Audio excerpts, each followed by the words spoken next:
Igan mga pangyayaring nahagip ng kamera, mga insidenteng kailangan suriin at siyasatin. Walang ligtas basta caught on cam. Baka insidente ng pedestrian na nasagasaan at nagulungan ng sasakyan, caught on cam.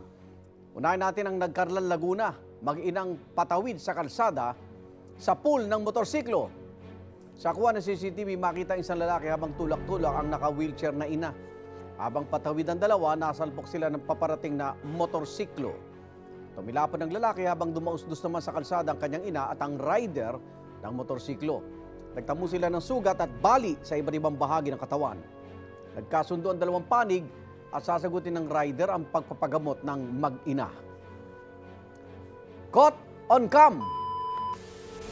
2 taong gulang na bata patay matapos magulungan ng sasakyan. Sa Tondo, Maynila, makikita ang isang 2 taong gulang na bata na naglalakad mag-isa. Patawid ang bata ng magulungan ng isang pickup na minamaneo naman ng kanilang kapitbahay. Kita sa video ang pagbagsak ng bata sa kalsada at tuluyan ng nagulungan ng sasakyan. Sa taas ng gulong ng pickup, ang bata hindi na namalaya ng driver. Dead on arrival sa ospital ang bata. Ang mga bidyong po yan, Igan, pag-uusapan natin kasama si June Estalio, Director for Road Safety Initiatives and Special Projects ng Philippine Advocates for Road Safety. Good morning, Sir June! Good morning, Igan. Ito, yung unang video po, patawid yung mag-ina ng masalpok ng paparating ng motorsiklo, no? Kasi naka-wheelchair, Paano po pag ganitong sitwasyon? Walang pedestrian lane. Sino may kasalanan dito? Okay, kung makikita nyo dito sa ating karsada na pinangyarihan ng isang insidente, no? Ang mag-ina ay tumawid sa isang lansangan na walang pedestrian. Opo. Pero mayroon na siyang napapansin natin na ang broken white line ay nagbibigay ng isang babala sa mga tumatawid. Subalit, kung makikita naman natin, ang pinanggalingan ng isang motorsiklo gumagamit sa isang national road ay matulin. Ang tinatakdang speed lang dyan ay mga 40 kilometers per hour. Okay. So, nahagip niya ang bata at ang mag-ina no, na naging resulta ng kanilang pinsala. Maging ano dapat, lubos na pag-iingat, lalo na limitado ang kanilang mobility dahil hindi siya basta makalakad, kundi meron pa siyang tinutulak na wheelchair. Ang problema, pati yung rider walang helmet. Matuli na, wala pang helmet, Sir June. Oo, yun ang kadalasan minsan napapansin natin sa mga lansangan ng probinsya. No? Ito ang nangyari sa Nagcarlan. Yung isa pang kapuna-puna dito ay yung alam natin na ang karsada ay malinis at hindi busy ang karsada. Maluwag eh. Maluwag. Dapat ang isang motorista, lalo na ang gumagamit ng motorsiklo, conscious siya sa kanyang tulin at saka pag-oobserba sa mga maaring magkaroon ng obstruction sa kanyang tinatahak na Sir June, landas. di ba pwedeng tuluyan? Kasi pag areglong-areglo, lalo yung abuso, di ba? Wala siyang pananagutan eh. Oo nga, yan ang minsan na isang problema natin sa batas natin, ano? Pagka lalo na umatras ang maaring mag-complain, hindi na ipurso ang kanyang kaso, babayaran na lang siya, hindi natutuloy ang yung tinatawag nating maaring criminal o civil liability ng Tsaka isang putol yung motorista. video, hindi ko alam kung yung after ng insidente, yung rider na naka-wheelchair. Hindi ko alam eh.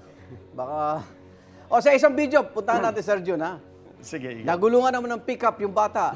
Hindi raw napansin ng driver yung bata. Kasi, yan, pag pick up, alam natin na may blind spots yan.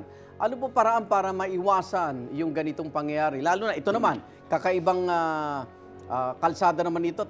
Abala, marami naglalarong bata, masikip yung kalye. Sir June, paano maiwasan ito? Okay. Ito naman, meron tayong sa isang lugar na densely populated. Kung mapapansin nyo ang lugar, may mga bata rito at saka hindi siya nagbibigay ng definidong espasyo para sa mga pedestrian o road users. Daming illegal parking. Marami pang obstruction sa magkabila. Pero yung sa pag-atras nito ng sasakyan, hindi niya napansin itong bata. Unang-una, maliit yung bata. Hindi talaga makikita? Hindi siya makikita. Labas siya ng tinatawag natin line of sight o dead spot nung isang nagmamanehong motorista. Kaya kung kung matitrace siya, maaari siguro ng isang sensor, kung capable yung sasakyan na may sensor, mag-aalarma siya. Okay. At magbibigay ng babala dun sa nagmamaneho na maaari siyang huminto. Ngayon, ang isang rito, nagkakaroon ng, kung ang karsada, ang lansangan natin mula rito na hindi nagkakaroon ng pag-define ng mga naglalagay ng barrier o mga signages para ma-define kung sino ang gagamit.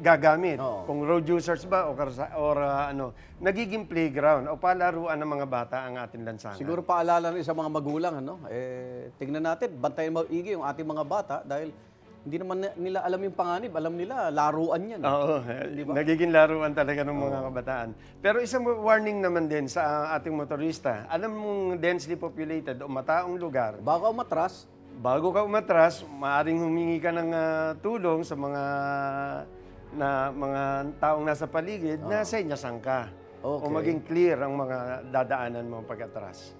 Ay, maraming salamat, Sir June Estalio. Mga eager, mga aksidente o krimen, ating yan susuriin para kayo maligtas dahil simula ngayon, wala nang blind spot pagdating sa kaligtasan. Tututukan natin yan. Caught on Cam.